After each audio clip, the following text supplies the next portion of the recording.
Bonjour les amis, les élèves, 12 millions d'élèves, ils attendaient ce jour avec impatience. Dès le 1er septembre cette année, c'est la rentrée des classes.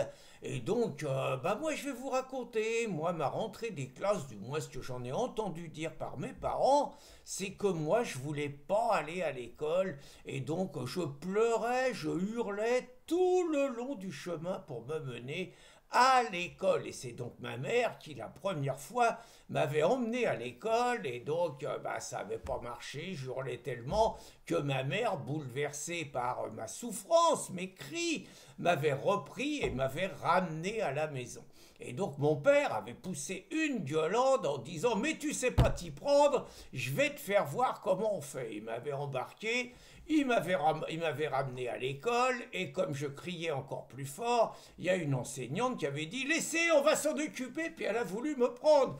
Et mon père, d'un seul coup, a vu l'état dans lequel j'étais, et finalement, il m'a ramené, lui aussi, à la maison. Bon, ça m'a pas empêché un jour de finir par aller à l'école, mais pour vous dire que c'est quand même pas si simple pour les petits chéris, de se retrouver d'un seul coup jetés comme ça, au milieu de dizaines ou de centaines d'autres enfants. Alors c'était l'époque, puisque je vous parle de mes parents, où mes parents, ils avaient quitté l'école, ils avaient 14 ans, ils savaient lire, ils savaient écrire, ils savaient compter, ils connaissaient toute l'histoire de France, ils connaissaient tous les départements français, ils connaissaient les chefs-lieux, ils ne faisaient aucune faute d'orthographe et ils avaient un niveau général impressionnant. Et c'était l'époque où le taux de réussite au bac était très limité. Et c'était l'époque où le certificat d'études, c'était le bac d'aujourd'hui. Et c'était une époque où je pense que beaucoup de bacheliers aujourd'hui n'auraient pas le certificat d'études que passaient nos parents. Mais c'était avant ça, c'était avant qu'il y ait le collège unique, c'était avant qu'il y ait les pédagogistes, c'était avant qu'il y ait des cerveaux compliqués qui décident que l'orthographe, c'était la science des ânes. C'était avant qu'il y ait les maths modernes et qu'il y ait des mecs qui nous expliquent que 2 plus 2, ça fait pas forcément 4, mais que ça peut faire 5. Et puis c'était avant qu'on nous introduise la méthode globale pour apprendre à lire. Et puis c'était avant qu'on fasse l'ouverture sur l'école et qu'il y ait plein d'associations qui rentrent dans les écoles pour mieux éduquer nos enfants, parce que les parents, ils déconnaient. Les parents, ils avaient une éducation réactionnaire, vous voyez. Donc il fallait qu'il y ait quand même des associations qui redressent un petit peu ce truc-là. Puis c'était avant,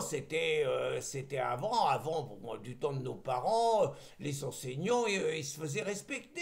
On avait peur d'eux. Des fois, ils y allaient un peu fort, hein, ça cognait, il y avait des claques. Et puis si le gosse, il venait se plaindre à la maison que le prof il en avait mis une, il en prenait une autre. Bon, c'était comme ça. Maintenant, c'est plus du tout pareil. Maintenant, les enfants, ils ont le droit de traiter le prof d'enculé. Il n'y a pas de problème, le prof, il a le droit de rien dire. Même s'il le fout à la porte, le gosse, il peut se plaindre et tout. Bon, c'était pas la même époque, c'était pas du tout pareil. Mais cette année, nos enfants, ils ont la chance à l'Éducnase, ils ont la Burne-Borne qui est ministre de l'Éducnase. Et alors la Burne-Borne, c'est la haute fonctionnaire. Partout où elle est passée, ça a marché. La preuve, elle a été à la RATP, vous voyez les résultats de la RATP. Elle a été Premier ministre, ça a été la record des 49.3. Record toute catégorie et tout. Ça n'a pas empêché la gauche de faire voter pour elle. Hein. D'ailleurs, c'est une nana de gauche, d'ailleurs, d'après ce que je crois savoir. Et donc, la Burne-Borne, elle a donc décidé, comme la chanson de Pierre Perret, que nos enfants, ils devaient tout savoir sur le zizi. Et donc, il y a un programme pour ça. Alors, le programme, il s'appelle le programme EVARS. Alors, je regarde, hein, parce que c'est compliqué. EVARS, ça veut dire éducation à la vie affective et relationnelle. Alors, ça, c'est pour les petits, hein, maternelle. Et par contre, il y a EVAR avec un S, ça, c'est donc éducation à la vie affective et relationnelle et à la sexualité. C'est super! Maintenant, on apprend le sexe à l'école. Vous voyez, alors, on fait des sommes parce qu'attention, hein, pas le sexe classique. Il faut sortir des stéréotypes. Il faut ouvrir un petit peu les yeux à nos enfants. Il faut qu'ils sachent ce que c'est. Dès l'âge de 7-8 ans, il faut qu'ils sachent ce que c'est qu'une fellation. Faut qu'ils sachent que la théorie du genre, ça existe, vous voyez. Il ne faut pas qu'ils restent enfermés dans des stéréotypes dans lesquels leurs parents pourraient les enfermer. Il faut qu'ils sachent que papa, il peut porter une robe, par exemple. Il faut qu'il y ait des queers qui viennent raconter des belles histoires à nos enfants, déguisés, tout ça, vous voyez. C'est important pour nos enfants pour qu'ils s'éveillent. C'est plus important qu'ils sachent lire, qu'ils sachent compter ou qu'ils sachent écrire. Beaucoup plus important. Alors évidemment, il y a des réactionnaires comme Éric Zemmour, qui d'abord ils sortent une brochure Parents vigilants où ils disent que bon, ils disent aux parents qu'il faut pas laisser faire, mais ils n'ont pas le choix. Il y a 3 fois 2 heures par an et présence obligatoire. Le gosse qui veut pas y aller, il a intérêt à présenter un certificat médical et tout. Donc Éric Zemmour, il dit que c'est pas normal, il dit que ça n'a pas sa place à l'école et qu'il faut virer les associations qui viennent laver le cerveau de nos enfants. Très très méchant, Éric. Hein. Et puis en plus, il raconte alors que tout le monde est content. Il y a 95% de bacheliers maintenant. En gros, moins les gosses ils savent lire, moins les gosses ils savent compter, moins les gosses ils savent écrire, et plus il y a de réussite au bac. Vous voyez, c'est le résultat, c'est des vases communicants. Comme on nous apprenait à l'école, bah, les gosses ils sont contents, les parents sont contents, le petit chéri il a le bac. Et Éric Zemmour il fout tout en l'air, il fout le rêve en l'air. Il raconte que le niveau est nullissime, que les gosses qui ont le bac c'est des blaireaux et des analphabètes. Il désespère la France alors que il y en a une qui a donné l'exemple et je veux vraiment la mettre en valeur. Il faut que les enseignants y prennent cet exemple. C'est l'enseignante italienne Rachele Borgi. Alors je vous ai mis la vidéo. Rachele Borgi à l'université, elle a payé de sa personne dans un cours historique qui a duré 20 minutes. Elle a commencé le cours habillée. Et puis elle a commencé à retirer sa veste. Et puis les enfants, ils ouvraient des grands yeux, c'est des universitaires. Hein. Et puis après la veste, elle a retiré le corsage. Et puis après le corsage, elle a retiré la jupe. Et puis après la jupe, elle a retiré le soutien-gorge.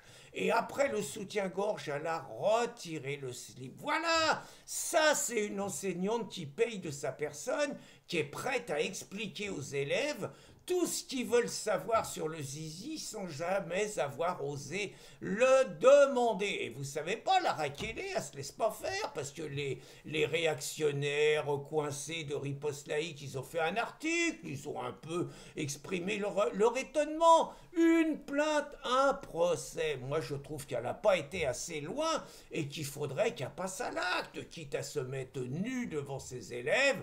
Bon, ben, faut qu'elle explique à ses élèves les différentes variantes du sexe, la levrette, le missionnaire, tous les détails. Enfin bon, c'est le rôle des enseignants aujourd'hui, c'est le rôle de l'école, éveiller les enseignants à la sexualité, et j'espère que dans les lycées et les collèges, il va y avoir de plus en plus d'enseignantes et d'enseignants qui vont suivre le brillant exemple de Rachele Borgi. Ah si, alors, dernière chose sur le combat de la Burne-Borne et des syndicats enseignants et de toute la gauche, c'est sus aux écoles privées et sus aux écoles hors contrat. Sus et Suez, hein, je ne veux pas qu'il y ait de malentendus.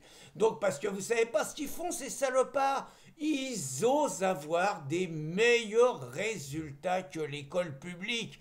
Et donc, naturellement, au nom des sacro-saints principes de la gauche et au nom de l'égalité, on va empêcher ces écoles-là de former des élèves qui réussissent.